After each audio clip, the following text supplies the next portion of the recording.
all, and welcome back to my channel. It's been a few weeks. I've been settling into my job and obviously learning a lot of new skills, tips and tricks. It's actually been a lot of fun, but with that it means I actually get a little bit more time off. So I've actually been able to dedicate my time to spending time with myself, hanging out with my husband a lot more, being more creative, getting out and about, meeting new people, trying new things, and it's actually pretty nice. It's probably the first time I would say that I've got some semblance of a work-life balance now, and I'm kind of holding on to that. It's actually a really, really good feeling. So yeah, I like coming down to the lake because it's peaceful, but it also means I get to be goofy. Construction.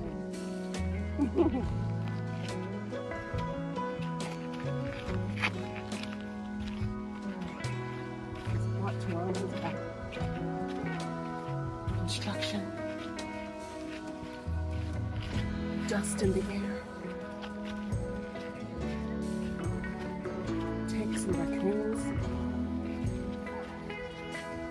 Asthma. Good luck. Oh yeah, it's beautiful sometimes too. It's because this is what the lake does to me. It's like there's something really peaceful about it, and I always want to come down, but part of me doesn't because I don't have Bernie with me.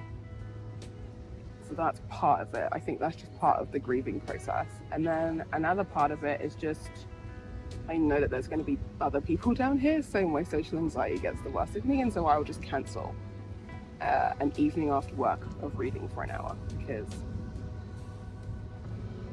there's going to be too many people and it just makes me extremely self-conscious. But at the same time, I know that if I'm near the water, if I can hear the water, if I can see the water, I feel peaceful. I'm like really chilled. I don't know. It's very, I don't know, at least up here the water is quite serene. And it's pretty dark. For like a hot summer's day, it's like 30 degrees out. But I could just sit and watch the waves. I think if someone just left me alone, or if I was confident enough to come down and just sit down with a chair, I think I could probably just sit down and just watch the waves for hours. And it wouldn't even be a problem for me. I would just be in my own personal heaven, like everybody else is. And then I would learn to sort of get over the anxiety in that moment.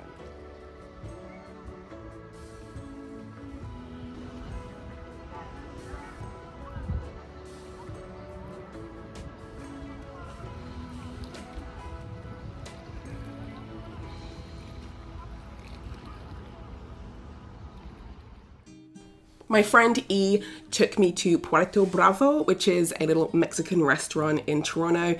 The tacos and the food in general was just amazing. I loved it. I highly recommend it. E has been super sweet and super kind in making sure that whenever I'm feeling a little bit homesick for certain cuisines and certain foods, she's the one who tends to scour out these places, and then we go on and have like a little girls trip, like a little girls evening. So it was actually really nice. She then took me to a little bar down the street, which was also really lovely, a place I'd never been to before, and I ordered the Toronto cocktail, and then she had an Aperol Spritz that actually looked really funky. I kind of wish that I'd order that. And then we went off to Left Field Brewery. This is a place that I have been dying to visit for quite a few months now, so I'm really glad that I was actually able to go. I'm not that much of a beer drinker, but it was really nice being able to try their drinks.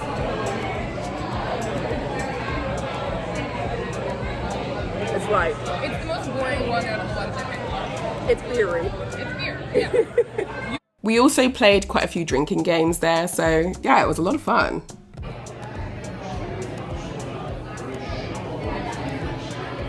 This was good, but my first favourite, Scout. Yeah. We finished. They were pretty yummy, and it is definitely good to say that I've actually found my favourite beer. And we also managed to catch up with one of the games that was playing that night. It was the Toronto Blue Jays versus the Chicago White Sox. And of course, I'm rooting for the Blue Jays. I bought a brand new book called Demon Copperhead by Barbara Kingsolver. This book is supposed to be part of my very first ever buddy read with a colleague at work. I will discuss more about this a little bit toward the end of the video, and I have a whole reading vlog coming that's going to appear either on this channel or my author channel. But today was just one of those days where I just found that I could plan my day properly. I found I had time in the evening, and my intention was to spend a couple of hours either at a park or down at the lake with my husband. We were both going to either read or listen to some music, spend some time in silence together, and just hang out. But I got no reading done, but we just hung out with each other. The year of 2023 so far, especially on a social front, has actually been very rewarding and very fun and positive for me. I've been meeting new people, networking with different people, making new friends, practicing my social skills. It's been a really fun time. On this particular day, I was going out for coffee with a new friend that I'd made, someone who was a very proud and very staunch feminist, so having someone like her in my life is incredible. We also came together because of our love of Emily Dickinson, and so today's morning coffee was going to be discussions on poetry and literature and all things Emily Dickinson and all things Canadian literature, just for my own sake.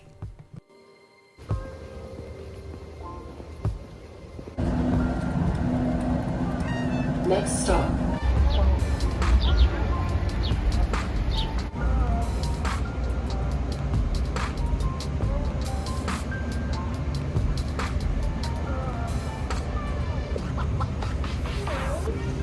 Hi. You brought a book.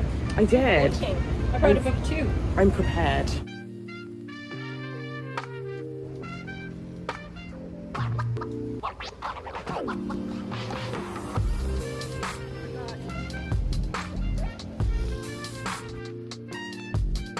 These days are very precious to me because even though I'm still technically classed as an immigrant to this country, and I'm in this really great and vast country, there is still a lot that I have to try and contend with. There's still a lot that I have to try and push myself to do in order to try and succeed. I know that my whole path and all the things I would like to do here are going to take a few more years before any of that stuff comes into fruition, but I'm doing the best that I can, and I'm doing what I can to try and face all of the demons, the loneliness, the depression as it comes along. But in the meantime, it's books that are getting me through. So here are some new books that I got today, including one that my friend had bought me.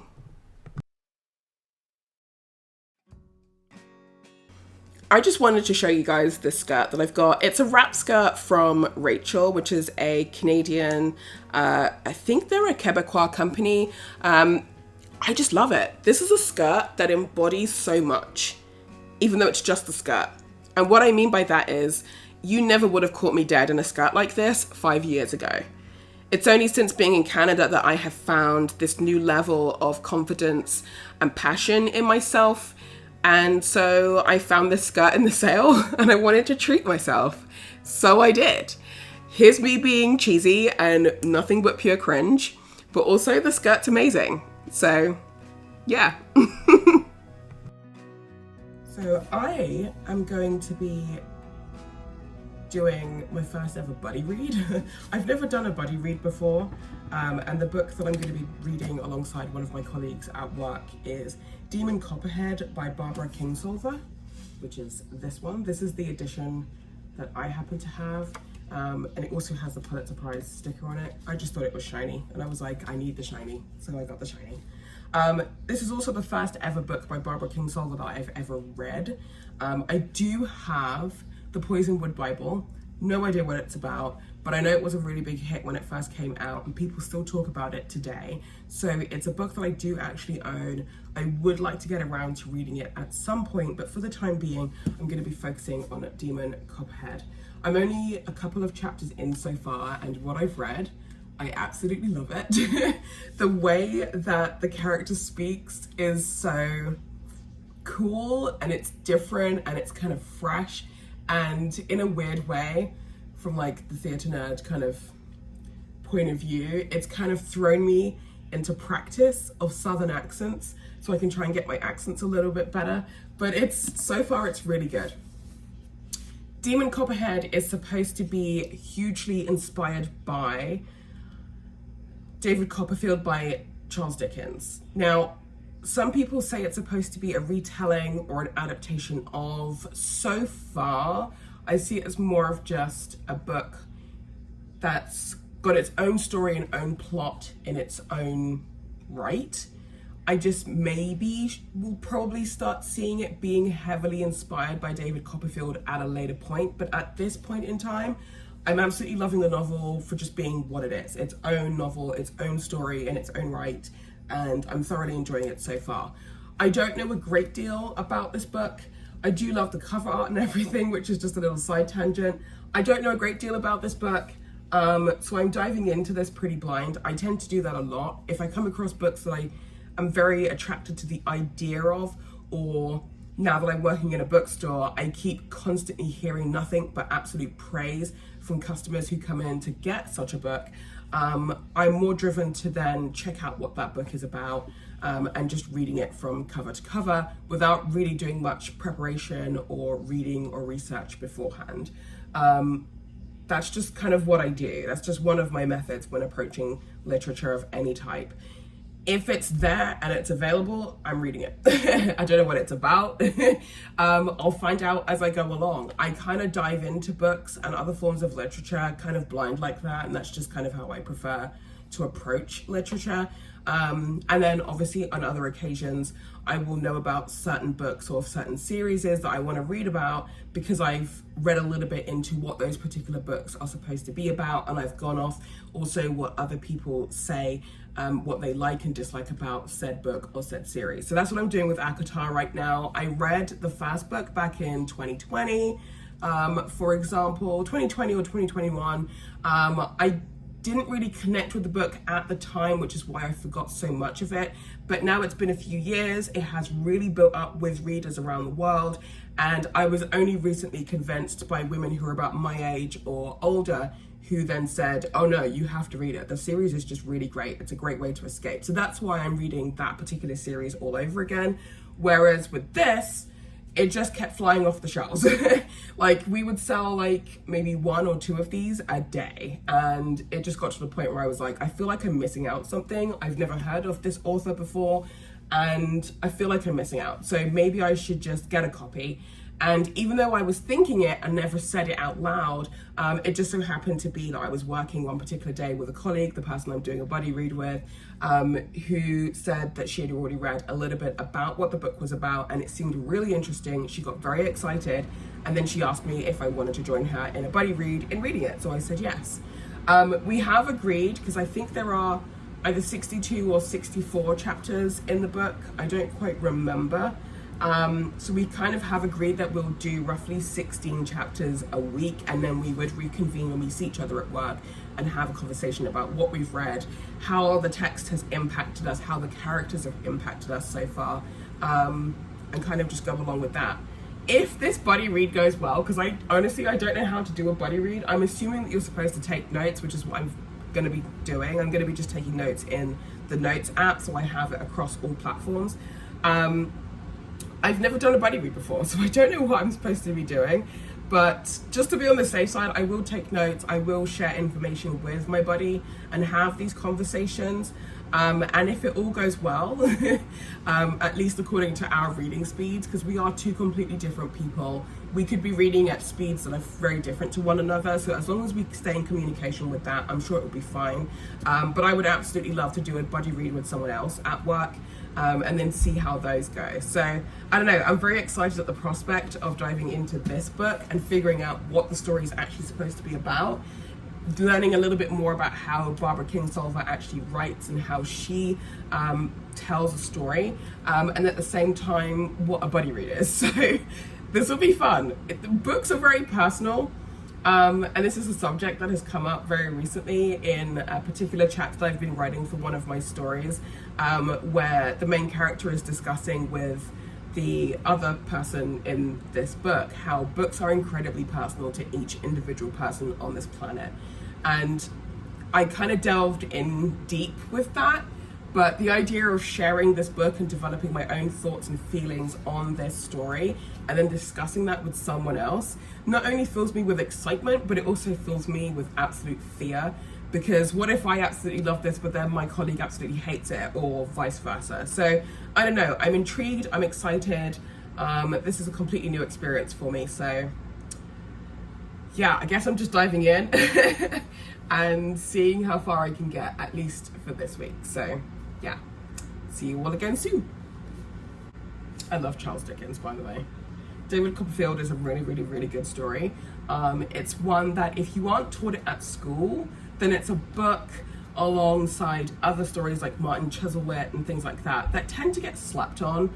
But with Charles Dickens, his life, at least his early years, were quite the eye-opener, especially from a historical point of view as well as a literary history point of view.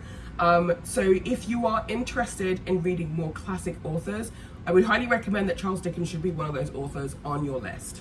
So yeah, check him out. He's really cool. Don't sleep on it. He's really fun. Bye.